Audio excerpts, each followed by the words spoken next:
ஒரு கைத்தட்டு கொடுங்க.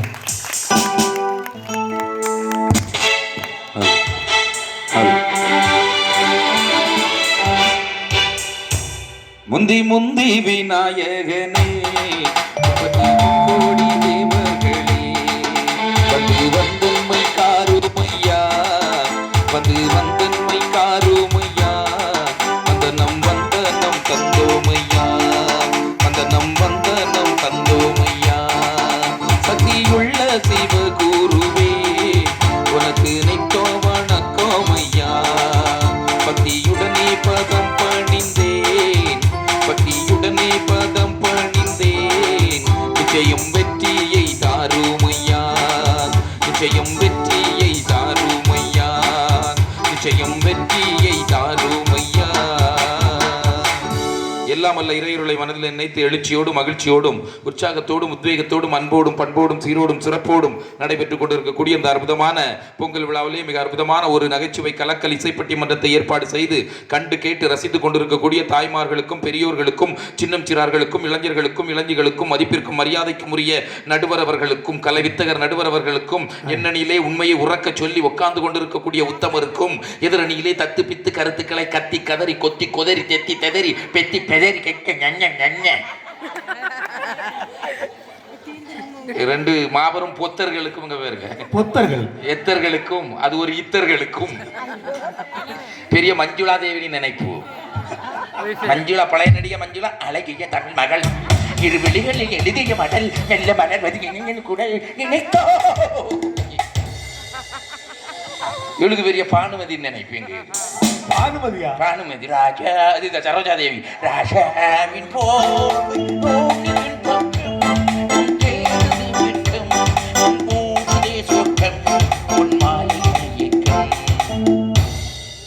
சரோஜாதேவி. அற்புதமான இசை சித்தர்களுக்கும் அன்பான பக்தர்களுக்கும் மேலே அருமையான ஒரு நிகழ்வு. அருமையான நம்ம மக்கள் ஆமா உறவினர்கள் நண்பர்கள் எல்லாருமா உட்கார்ந்துகிட்டு இருக்கக்கூடிய நம்ம வீடியோ எடுத்துட்டு இருக்கிறது யார் தெரியும் இல்லையா?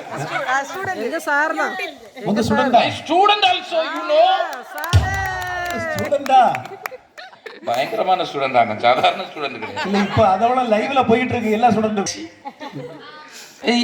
என்ன பேச்சு? எங்க தங்க பிள்ளை எவ்வளவு அழகா டான்ஸ் ஆடிச்சு. என்ன அழகா டான்ஸ் ஆடிச்சு நீ பாத்தியா? அழகு மலராட அது இல்லையா மகா?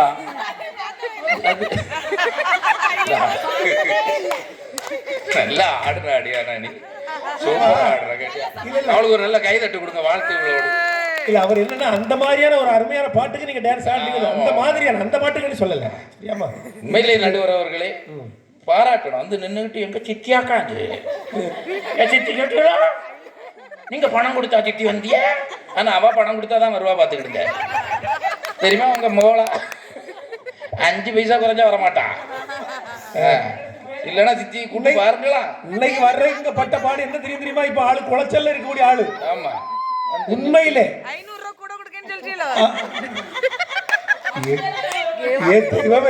பணம்னா மறிஞ்சு விழுந்துருவா நடுவர் அவர்களே. இங்க வந்து சும்மா பேசுறதுனாச்சு. கழுத்தை பாருங்க, காதை பாருங்க, டுமுக்கி அது 50 ரூபாய். அது 50 ஒரு அமிக்கி ரெட்டை வடை அது 100 ரூபாயா? லாட்சி வச்சிருக்காளாம் தெரியுமில்ல? லாட்சி ஒரு ரேஷன் கடையில இருந்து ஒரு கரும்பு இது வரைக்கும் வீடு வரைக்கும் கொண்டு வந்துட்டு சொல்லுங்க. ஏம்மா என்ன வெயிட்டா இருக்கு, நீங்க கொண்டு வந்துருங்க, என்ன தந்துட்டு போயிருவா. அதை எது 100 பவுனை கழுத்துல அடிக்க விடுங்க, யாரு மாதிரி நடந்து வருவான். இங்க வந்து நின்று பேச்சி ஐயோ பாட்டி அவளுக்கு வாயில சுக்க அரைச்சி ஊத்துனாங்க. நீங்க ஏன் ஆஸ்பத்திரிக்கு போய் ஊசி போடுறீங்க? ஐயோ பாட்டிட்டு சுக்க அரைச்சி குடிக்க எல்லாரும் விளங்கிறான் நாடு. பாட்டி அவன் முதல்ல பாட்டிக்கு கொஞ்சம் சுக்க அரைச்சி ஊத்தணும். பாட்டிக்கு கசாயம் காய்ச்சி கொடுக்கணும். பாட்டிக்கு ஒரு பாயசத்தை போடணும். சுக்க அரைச்சி ஊத்துனா அவளா. எங்க ஊர்ல எங்க வீட்லயே ஒரு பாட்டி இருந்து எதுக்கு எடுத்தாலும் ஒரு சுக்க அரைப்பு. பாட்டி தலைவலிக்கு சுக்க அரைச்சி குடி மக்கா, பாட்டி பல்லு வலிக்கு சுக்கா அரைச்சி குடி மக்கா, பாட்டி வண்டிக்கு பெட்ரோல் இல்லை சுக்கா அரைச்சி ஊத்து மக்கா, பாட்டி இன்னைக்கு நடுவர் செல்ல கடை அவருக்கு வாயில கொஞ்சம் சுக்கா அரைச்சி ஊத்து மக்கா. ஆனா இதுக்கு நல்ல செய்யுங்க. எதுக்கு எடுத்தாலும் ஒரு சுக்கரை. உங்களுக்கு எனக்கு இந்த குடும்ப சண்டையா? பணத்தை பத்தி தெரியாம பேசிக்கிட்டு உறவுன்னு அப்படி என்னன்னு உறவு? என்ன உறவு? அண்ணன் இருக்கணும், நிறைய சேர்த்து வச்சிருக்கலாம், நிறைய சேர்த்து வச்சிருக்கலாம். பாத்துக்கிடுங்க யாரு? அண்ணன் என்ன, தம்பி என்ன, சொந்தம் என்ன, பந்தம் என்ன, சொல்லி எனக்கு பதிலை. கண்டு கொண்ட உள்ளங்களை கண்டு கண்டு வந்தவன் என்னடி எனக்கு வேலை. நம்பி நம்பி நம்பி நம்பி ஒன்றுமில்லை என்ற பின்பு உறவு கிடக்கு போடி. நம்பி நம்பி வெம்பி வெம்பி ஒன்றுமில்லை என்ற பின்பு உறவு கிடக்கு போடி. இந்த உண்மையை கண்ட நானி. அண்ணன் என்ன, தம்பி என்ன, சொந்தம் என்ன, பந்தம் என்ன, அக்கா என்ன, தங்கை என்ன, மாமன் என்ன, மச்சான் என்ன, மாமியார் என்ன, மருமோ என்ன, குழந்தை என்ன, மைனி என்ன, சித்ரா என்ன, மகேஸ்வரி என்ன, மஞ்சுளாய மஞ்சுளா நார்ந்தாரி. சாவித்திரி என்ன, மஞ்சுளா என்ன? விடியதுக்கு முன்னாடி வாட்ஸ்அப்ல சேலை பாத்துக்கிடுங்க. இது ஏனுமா, இது ஏனுமா சேலை புது மாடல், பெரிய பாசத்து 1 மினிட் சேலை சேல்ஸ் பண்றது. 1 மினிட் சேலை வாட்ஸ்அப்ல. ஆமா, பொண்டாட்டினா பயங்கர பாசமா இருப்பாவளா ஃபாரின்ல. அவருக்கு கல்தோசம். ஆமா, அவரு ஃபாரின்ல இருந்து வீடியோ கால் பண்ணுவாரு. வீடியோ கால்ல அவருக்கு காலை காணிப்பாரி தொட்டு கும்பிடுவான். பெரிய பாக்கியாட்டி பார்த்துக்கிடுங்க. வீடியோ காலில் தொட்டு கும்பிட்டுட்டு தெரியாது. ஆமா, ஐயோ அம்மோ, ஐயோ ஐயம்மாவில பார்த்து பேசுறது. ஒரு நல்ல நாளுமா இன்னைக்கு நான் காலையில ஒரு ஸ்டேட்டஸ் வச்சேன் செல்போன்ல. அனைவருக்கும் இந்த நாள் இனிய நாள் ஆகுங்க அப்படின்னு வச்சேன். உடனே என் பொண்டாட்டி எது ஸ்டேட்டஸ், உங்கள் சவால் ஏற்றுக்கொள்ளப்படும். விளங்குமா நடுவர் அவர்கள்? உங்கள் சவால் ஏற்றுக்கொள்ளப்படும், உங்கள் சவால் ஏற்றுக்கொள்ளப்படும். இந்த லட்சணத்துல அப்ப நீங்க ஸ்டேட்டஸ்ல தான் அப்ளிகேஷன் கொடுக்குறீங்க. அப்ளிகேஷனே அப்படி தயாரித்துக்கிட்டு நடுவர் அவர்களே. அன்னைக்கு வந்து என் மனைவி சொல்லாங்க, நான் பாருங்க உங்க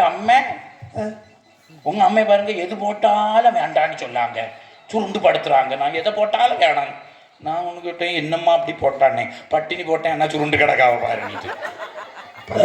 சண்டாளி பட்டினி போட்டு சூர் போனாங்க. எதை போட்டாலும் சுருண்டு படுத்துக்கிட்டே அவளா? பிரியாணி போட்டாலும் படுத்துக்கிடாவளாக்கா? ஆனா ஏதோ பிரச்சனை இருக்கு. இனி நீங்க பிரியாணி போடாதுங்கக்கா. ஆனா எனக்கு வீட்டுக்காரே இப்படி பிரியாணி வச்சு யூடியூப்ல ஏத்தி விட்டுறா பாத்துக்கிடுங்க. 1500 லைக் ஒரு நிமிஷத்துல. என்கிட்ட வந்து கேட்டா, பிரியாணி வச்சு போட்டா எத்தனை பேர் லைக் பண்ணிருக்கான் பாரு, நீதான் இருக்கிற மனுஷனாவே. என்ன நான் சொன்னேன், அவமெல்லாம் பார்த்தவன், நான் தான் தின்னவன். எப்படி லைக் போட முடியும்? நான் எனக்கு இந்த தலைப்பை தரும்போதே எனக்கு ஒரு சந்தேகம் இருந்து. என்ன நடுவர் அவர்களே, அங்க பல பிரச்சனை இருந்திருக்கு ஐயா. அங்க பிரியாணி வச்சு போட்ட முறைக்குமே நிம்மதி இல்லையாம. பிரியாணி என்ன நடுவர் அவர்களே வந்துட்டு எழுதி போயாச்சோ? என்னையா ஒரு பாயிண்ட்லயே எழுதி போச்சு. எங்க நடுவர்களை பாசம்? அதெல்லாம் போய் நான் உண்மையிலக்கா, நான் ஒரு நம்ம பிள்ளை வளரக்கூடிய பிள்ளைகளுக்கு, தம்பிமாருக்கு நிறைய கல்யாணம் ஆகாமலாம் இருப்பீங்க. உண்மையிலே நான் ஒரு நல்ல அட்வைஸ் சொன்னேன், தயவு செய்து பணம் சம்பாதிக்க உள்ள வழியை பாருங்க. நம்ம வாழ்க்கை ஒண்ணு விக்ரம எடுத்த வானத்தை போல படம் இல்லை. எல்லாரும் சேர்ந்து கிடந்து எல்லா நாளும் கார்த்திகை எங்கள் நிலவில் இல்லை தேவினை.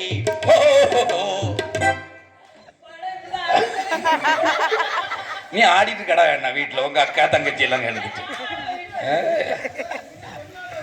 வந்துட்டு இல்லையா? நடக்காது கடவுளே. எங்கள் வீட்டுல எங்கள் வீட்டுல எப்படி நடக்காது? சத்தம் போடாம இருங்க சொல்லிட்டேன். நடுவர் அவர்களே, யாரோ போய் கூட்டிட்டு வந்துட்டாங்க கேட்டீங்களா? எங்கள் வானத்தை போல படம் கிடையாது வாழ்க்கை. சூரியவம்சம் மாதிரி படம் கிடையாது. சரத்குமார் நடிச்ச சூரியவம்சம் பார்த்திருப்பீங்கல்ல. நட்சத்திர ஜன்னலில் கோணம் இட்டி போக்கும்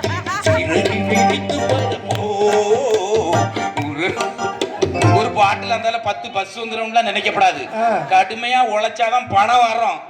பணம் இல்லன்னு அந்த படத்திலேயே சரத்குமார் வெளியே தள்ளி விடுவார் தெரியுமில்ல. உழைக்காத வெளியே போ, அவனுக்கு ஒரு அந்தஸ்து வந்த பிறகுதான் வீட்டுக்குள்ள ஏத்துவாரு. நடந்தா இல்லையா? அதுதான் சரி. வந்து நின்னு பேசிக்கிட்டு இருக்காங்க. நான் கேட்கிறேன் நடுவர் அவர்களே, இல்ல அவரு அவங்க வீட்டுக்காரர் 1 லட்சம் ரூபாய்